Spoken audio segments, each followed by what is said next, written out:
Pertanyaannya, ada apa tidak saya bilang lawan pemerintah yang zolim? Tidak ada. Yang ada lawan kezoliman pemerintah. Nah, kalau untuk melawan kezoliman, siapapun, mau pemerintahnya kek, mau ulamanya kek, mau orang tua kepada anak, anak kepada orang tua, suami kepada istri, istri kepada suami, siapapun yang berbuat zolim wajib dilawan. Mau kawan, mau lawan, mau siapapun itu.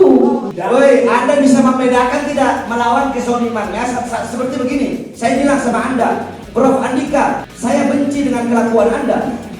Bukan tentu saya benci kepada Anda, tapi kelakuan Anda yang saya benci, perbuatan Anda yang saya benci. Bukan saya benci kepada pribadi Anda. Saya tidak menyuruh melawan pemerintah. Yang saya lawan kezoliman pemerintah. Jangankan pemerintah, bapak ibu saya aja kalau buat zolim saya lawan.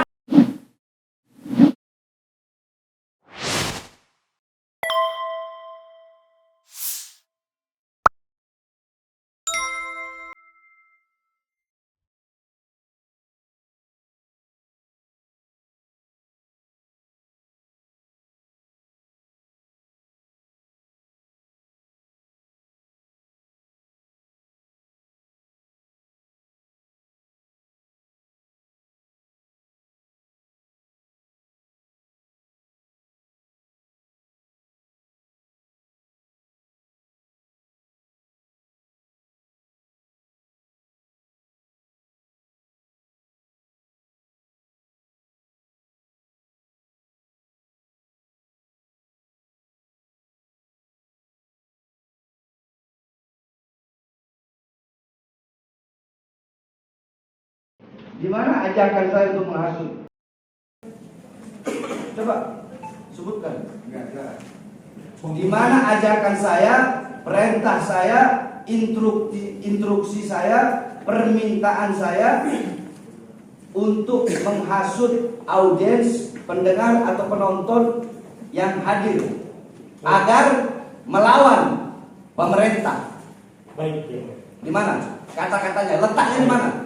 Saya ingin membedakan dulu antara perintah dan ajakan dan permintaan.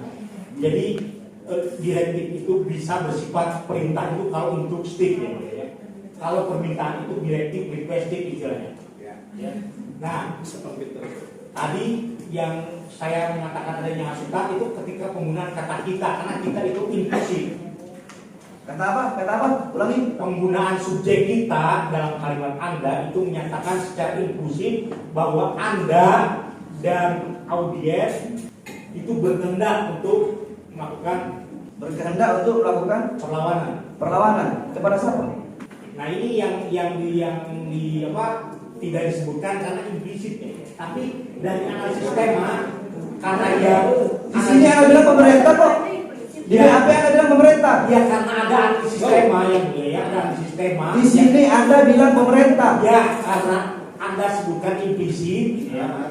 Karena ada analisis tema yang saya lakukan ya, bahwa yang dilakukan adalah penembakan ya. Dan itu saya merujuk bahwa itu menjadi isyarat kontekstual bahwa yang dia maksud itu adalah pemerintah ya. Yang saya lawan, ingat saudara saksi ya. Perhatikan betul-betul kata-kata saya. Ya. Yang Anda kan ahli bahasa, anak kecil juga tahu sebagaimana tadi Anda bilang. Yang kita lawan kezolimannya, haram menjatuhkan pemerintah yang sah. Itu kata-kata saya. Anda harus ingat. Dia kezolimannya ya punya ya. Yang di sana itu kezoliman pemerintah. Kezoliman pemerintah. Iya. Nah, menurut Anda kezoliman pemerintah, saya tidak bilang lawan pemerintah yang zolim. Apakah ada kata-kata seperti itu di sini? Beda. Lawan pemerintah yang zolim dan lawan kezoliman pemerintah. Beda. Pertanyaannya, ada apa tidak saya bilang lawan pemerintah yang zolim? Tidak ada. Tidak ada. Yang ada lawan kezoliman pemerintah. Nah, kalau untuk melawan kezoliman, siapapun, mau pemerintahnya kek, mau ulamanya kek, mau orang tua kepada anak, anak kepada orang tua, suami kepada istri, istri kepada suami, siapapun yang berbuat zolim wajib dilawan. Mau kawan, mau lawan, mau siapapun itu. Jelas di sana yang kezoliman pemerintah. Karena pemerintah yang Oke, berarti kalau nggak dilawan harus didukung kezoliman pemerintah. Ya tidak. Harus didukung. Tidak mesti. Itu bukan. Itu Itu perlawanan katanya, lawan kata daripada Anda yang Anda sebutkan sebagai ahli berarti didukung, Don. Saya tidak bisa langsung atau misalnya saya Loh, Anda berkata lawan pemerintah, berarti Saya- harus mendukung saya mengatakan kezalimannya, harus mendukung ketidakadilan kepada rakyat, harus mendukung penindasannya kepada rakyat, harus mendukung ketika pemerintah memihak asing, menindas pribumi, harus didukung. Jawab. tidak begitu yang mulia. Logikanya itu tidak sinonim atau itu. Ketika saya mengatakan Habib Rizik tidak ganteng, tidak berarti Habib Rizik jelek ya. Itu tidak selalu begitu ya. Anda berkata ini sebenarnya gampang yang mulia. Kan Anda udah bilang tadi, tidak ada kata-kata saya yang bilang melawan pemerintah yang zalim. Tapi dibalik lagi sama dia ketika saya bertanya. Pemahaman saudara. Jangan dibalik-balik. Dia udah bilang enggak tadi. Sekarang dibalik lagi pernyataannya, bengkok-bengkok, nggak konsekuen sama omongan.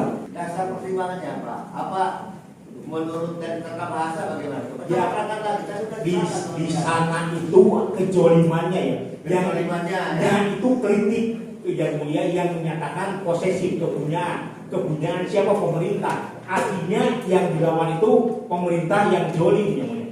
Dan ini tidak. Woi, Anda bisa membedakan tidak melawan kezalimannya seperti begini. Saya bilang sama Anda, Profesor apa namanya? Prof Andika, saya benci dengan kelakuan Anda. Bukan tentu saya benci kepada Anda, tapi kelakuan Anda yang saya benci, perbuatan Anda yang saya benci. Bukan saya benci kepada pribadi Anda.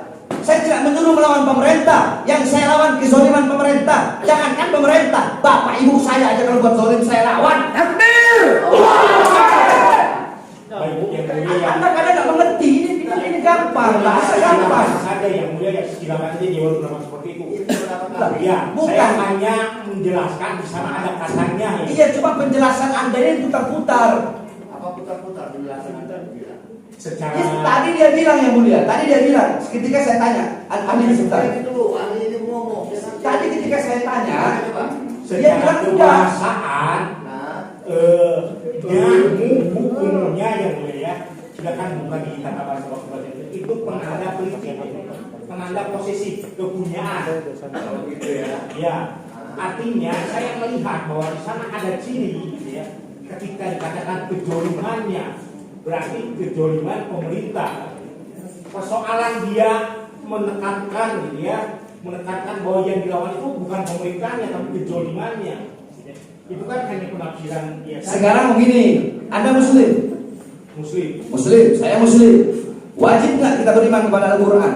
Wajib. Wajib nggak kita beriman kepada hadis? Wajib. Wajib. Nah, pernah tidak Anda mendengar? Nanti saya artikan bahasa Indonesianya, kemudian Anda tafsirkan menurut Anda sebagai ahli saksian. Afdalul jihad kalimatu hakim au kalimatu adlin inda sultanin jair. Itu kata Rasulullah. Artinya jihad yang paling utama yaitu bukan memegang pedang. Bukan. Jihad yang paling utama bukan memegang pedang. Apa itu? Jihad yang paling utama adalah menyampaikan kebenaran, menyampaikan yang hak, menyampaikan nasihat, menyampaikan yang benar. Kepada siapa? Kepada pemerintah yang zolim. Itu hadis Nabi Muhammad SAW. Nah, sedangkan dalam pernyataan saya tidak bilang pemerintah zolim. Karena dalam Islam hukum melawan kezoliman itu hukumnya wajib. Ya, kalau perspektifnya sudah dogmatis seperti itu, saya tidak bisa membantah. Nah, ya udah begitu, itu udah jawab cukup seperti itu, sudah selesai. Kalau Anda tidak mau menjawab, udah selesai. Ya, dan dia bukan bertanya, dia tidak bisa membedakan mana di kuliah dan mana bertanya. Itu tadi saya bertanya. Coba Anda artikan, coba ayo, Anda artikan coba. Pertanyaan saya artikan. Menurut, artikan. Saya bertanya, saya punya hak bertanya, artikan. Anda kan profesor, artikan. Artikan. Bahasa Arab saya gimana? Bukan bahasa Arab, artikan bahasa Indonesianya. Jawabannya gimana, ahli? Ya, artinya ketika dia meyakini kebenaran apa yang dia sampaikan. Oh, bukan itu maksud saya, artikan hadis tadi. Kan udah saya artikan. Nah, menurut Anda bagaimana persepsi bahasa Indonesianya? Di sana ada kewajiban bagi setiap muslim untuk menyampaikan kebenaran sebagai jihad yang sebenar-benarnya itu adalah. Nah, itu Anda bisa jawab, Pak. Itu maksud saya begitu, saudara ahli. Cukup jawab setahu Anda. Kalau Anda nggak tahu, ya bilang aja nggak tahu, nggak ribet kok. Udah cukup. Nah, Bentar yang mulia. Ada yang mulia. Baik, sekarang Anda berkata kan tadi. Coba saudara saksi ingatkan saya lupa. Saudara ahli, tolong ingatkan saya ya. Saya ini orangnya nggak pernah malu bertanya. Kalau memang nggak tahu ya saya bilang nggak tahu. Tolong ingatkan saya tentang pernyataan Anda yang Anda mengatakan masalah saya tadi kalau nggak salah ya.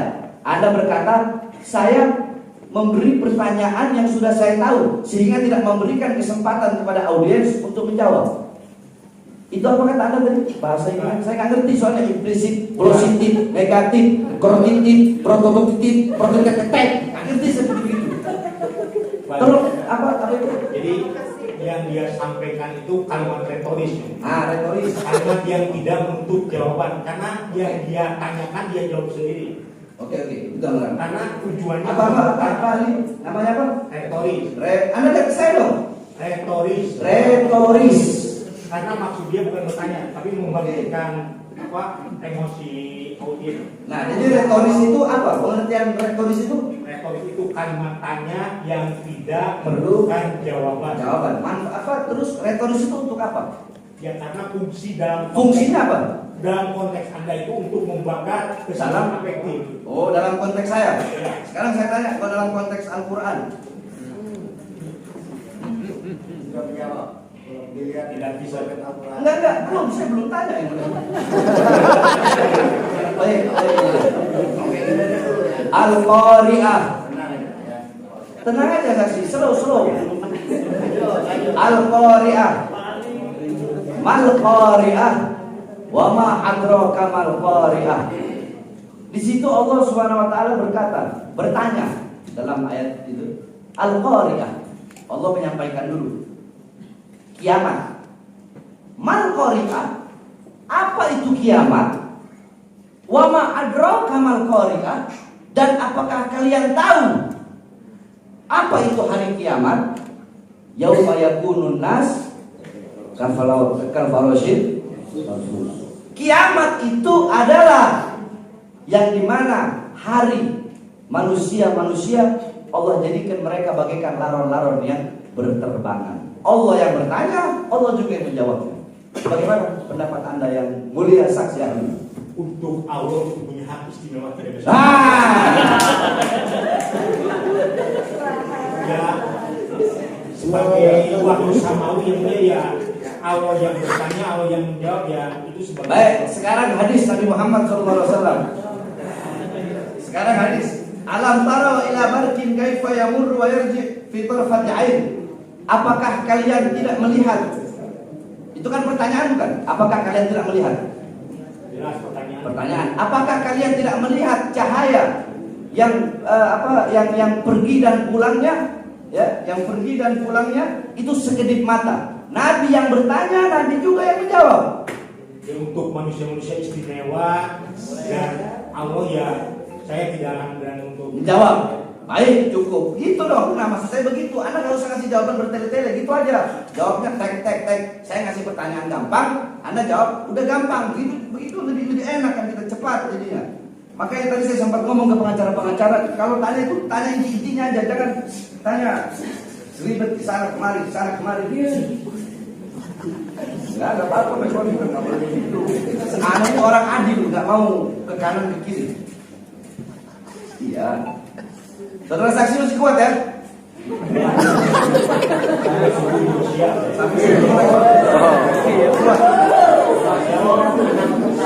Anak tentara. Siap, saya lupa. Saya tertarik dengan pernyataan Anda yang dimana ini saya belum baca BAP Anda ya. Saya belum baca BAP nih. Nanti baru saya baca BAP. Belum. Saya masih belum baca BAP. Ini masih pernyataan Anda nih. Ya, berhasil dilakukan dengan pembacaan salawat bersama-sama. Maksudnya berhasil saya telah menghasut, berhasil saya telah memprovokasi, berhasil saya telah menebarkan kebencian, berhasil saya telah menyebarkan berita bohong kepada audiens. Itu ciri keberhasilannya dengan apa? Dengan dilakukannya pembacaan salawat bersama-sama pada akhir. Tolong Anda jelaskan. berhasilkah membangun kesamaan emotif ya mulia secara agama bahwa yang dipujakan dalam konteks ini Habib itu membela kelahiran Muhammad SAW. Membela apa? Oh, membahas itu, Ya, membahas Maulid Nabi Muhammad. Yang artinya happy gitu, dan dia sedang membagikan perasaan afektifnya karena ada turunan Rasul yang dia disakiti. Orang sholawat aja itu nggak harus Habib. Mau orang biasa juga tiap hari sholawat. Anda sholat pada sholawat. Anda sholat pada sholawat. Nggak sah kalau nggak sholawat. Allahumma sholli ala sayyidina Muhammad wa ala sayyidina Muhammad kama sholaita ala sayyidina Ibrahim wa ala sayyidina Ibrahim. Di sini maksud Anda apa? Berhasilnya apa? Membangun emosi apa? Membangun kesamaan afektif. Apa yang dirasakan oleh Habib dengan audiennya. Oh, jadi ciri menyalurkan emosi saya kepada audiens itu dengan bersolawat tadi. Dalam konteks memperingati kelahiran Nabi Muhammad, saya harus membuatkan tema itu. Oh, berarti cirinya dari situ. Ya, Dengan bersolawat. ya, Dengan bersolawat kepada Nabi Muhammad. ya. Oh, berarti ketika saya ingin menyalurkan emosi saya kepada Anda, itu dengan sholawat. Kesamaan emosi. Iya, kesamaan emosi. Kan dalam konteks merayakan Maulid Nabi, ya, dia berbicara. Saudara saksi ahli, sholawat itu tidak harus ada di Maulid Nabi. Tapi yang namanya Maulid Nabi itu pasti sholawat. Bersolawat nggak harus di Maulid Nabi. Tapi kalau peringatan Maulid Nabi, ya pasti bersolawat. Anda paham gak? Sudah dalam konteks itu dia semakin itu. Ya udah, jawabannya tetap itu. Ya, Tetap itu. Ya. Berarti di sini Anda menuding sholawat itu adalah sebagai suatu perkara yang dimana bisa menyalurkan emosi seorang penceramah kepada audiensnya. Iya dong. Jawab. saya tidak menuduh, saya berpendapat. Iya, pendapat Anda berarti itu kan? Anda jawab. Ya, pendapat saya begitu. Oh, pendapat dia bahwasanya sholawat adalah suatu perkara yang dimana perkara itu bisa menyalurkan emosi sang penceramah kepada audiensnya. Nah terus sekarang kalau penceramahnya kiai-kiai bangsat, kiai-kiai bejat yang niatnya tujuannya bukan menghidupkan Islam, cari hidup dalam Islam, cari hidup dalam agama, cari hidup dalam dakwah, terus kera-kera bersorban yang kalau ceramah pasang tarif, dia ceramah, dia salawat, berarti dia menyalurkan emosinya juga. Jawab. Tidak di luar kemampuan saya.